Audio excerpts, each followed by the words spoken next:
नमस्कार, प्रभा साक्षी news network और आप सभी का स्वागत है। अरावली पर्वतमाला की नई परिभाषा को लेकर उठे तूफान के बीच केंद्र सरकार ने कहा है कि इस बदलाव से खनन को कोई छूट नहीं मिलेगी और संरक्षण की दीवार पहले से अधिक मजबूत होगी। केंद्रीय पर्यावरण मंत्री भूपेंद्र यादव ने कहा है कि अरावली का कुल क्षेत्र लगभग 1,47,000 वर्ग किलोमीटर है, जिसमें से केवल 2% क्षेत्र में ही खनन संभव है, वह भी विस्तृत अध्ययन और सतत योजना के बाद।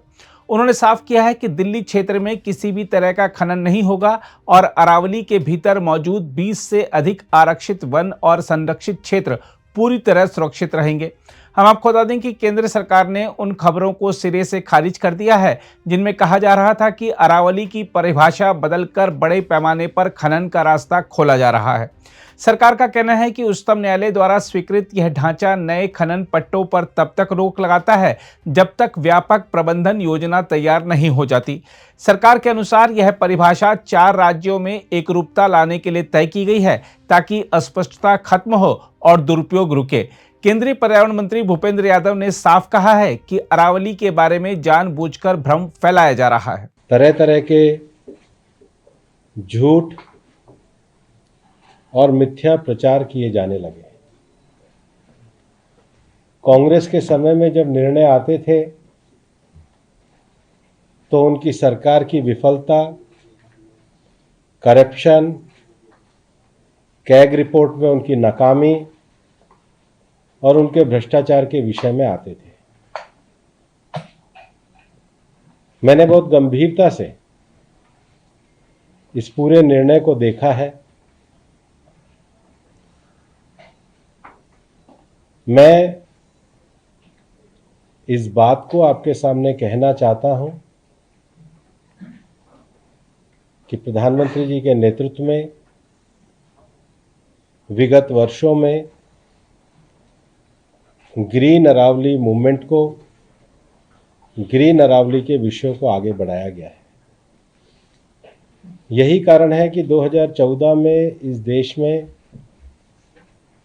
जहां केवल 24 रामसर साइट्स होती थी, अब बढ़कर के 96 हो गई हैं और उसमें भी अरावली क्षेत्र में Sultanpur, Bhindawas, Asola, Siliserh, sambar,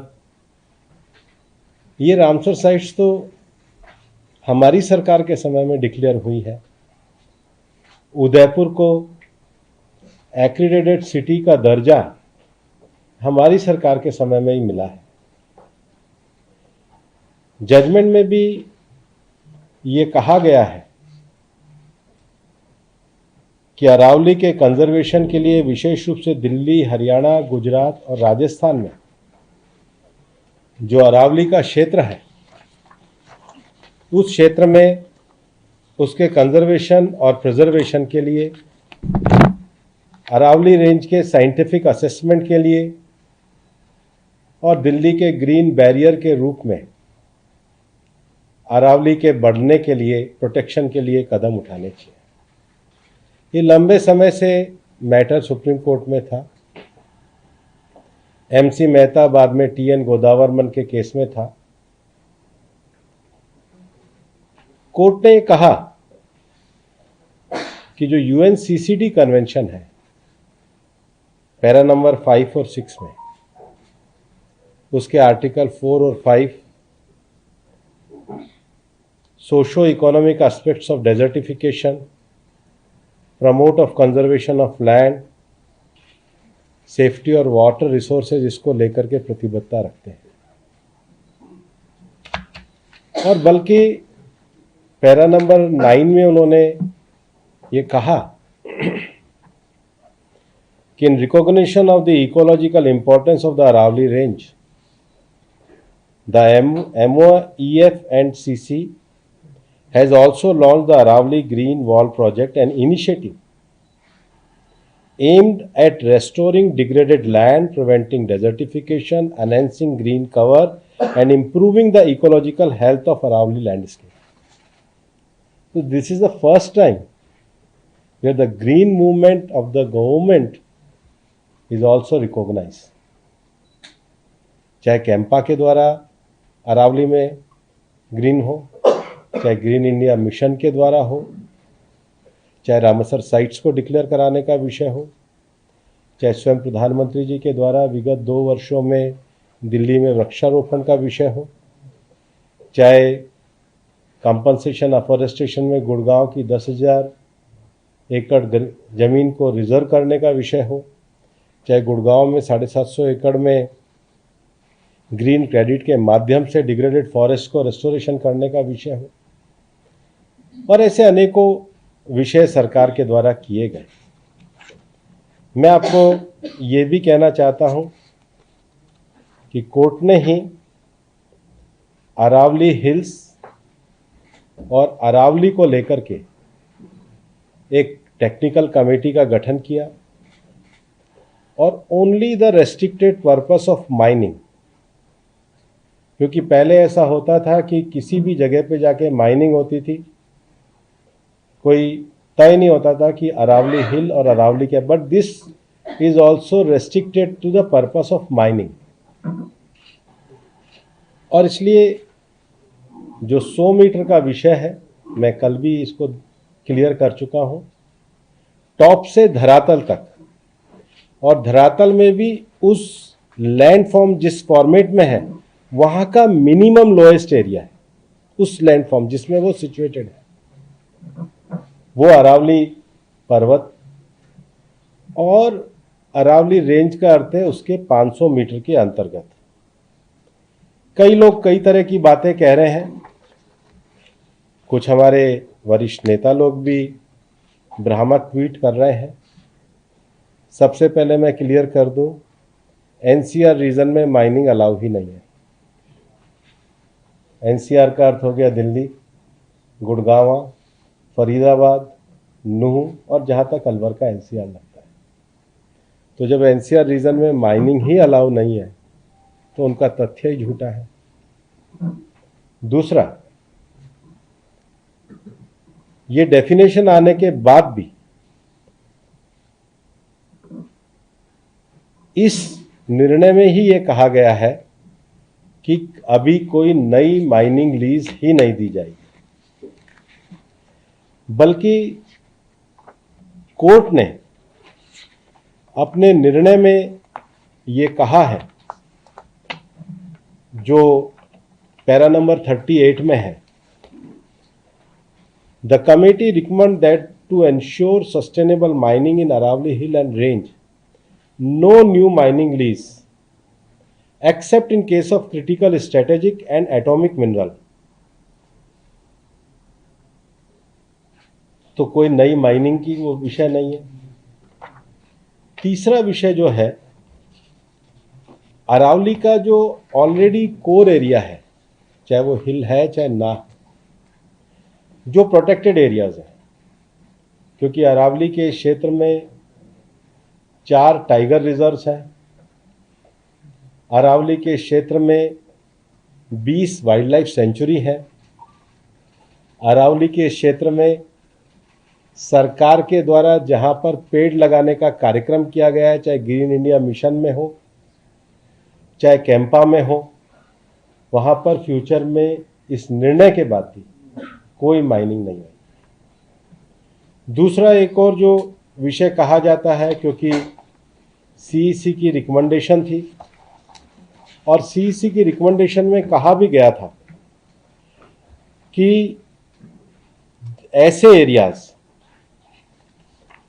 reason where there are proven और पोटेंशियल वाटर एक्विफायर्स और एक्विफायर रिचार्ज एरियाज, और where from ground water is source for irrigation and drinking purpose, वो भी इस क्षेत्र में आ रहा है। सीईसी की para 38, areas which have been identified as dark zone. तो ये तो सब जितने विषय झूठ और भ्रम के फैलाए जा रहे हैं, इसका निस्तारण तो जजमेंट में ही करा गया है। और उसके बाद इस निर्णय में भी जो कहा गया है, जो इसका ऑर्डर है,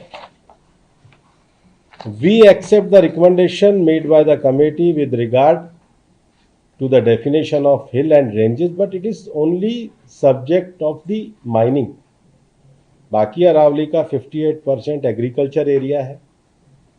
अरावली में लगभग 11% वुडेड एरिया है।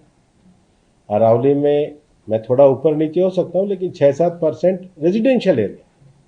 सिटीज इसी में बसे हुए हैं।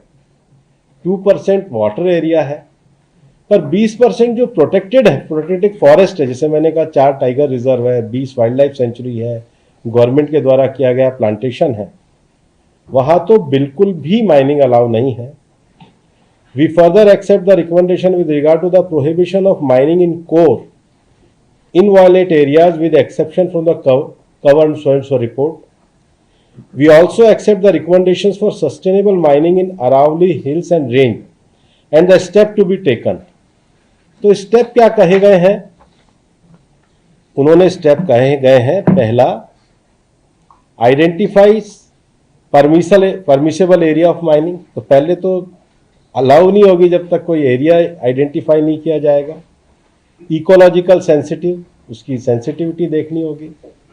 Conservation critical and restoration priority areas within Aravalli landscape where mining shall be strictly prohibited और permitted only under exceptional and scientifically justified circumstances. तो ये तो अरावली के प्रोटेक्शन के लिए है। Incorporate a thorough analysis of cumulative environmental impacts and ecological carrying capacity of the region, वो भी देखनी होगी। Include detail post mining restoration and rehabilitation measures.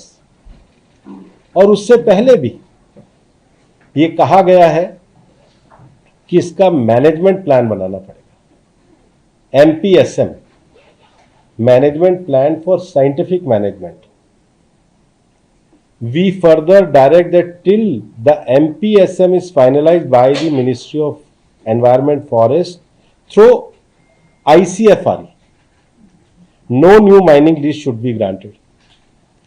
और मैं आपको ये कहना चाहूँगा कि निर्णय में जहाँ पहले तो अरावली के ग्रीन वॉल प्रोजेक्ट्स को जो सरकार के द्वारा चलाया गया उसको अप्रिशिएट किया है।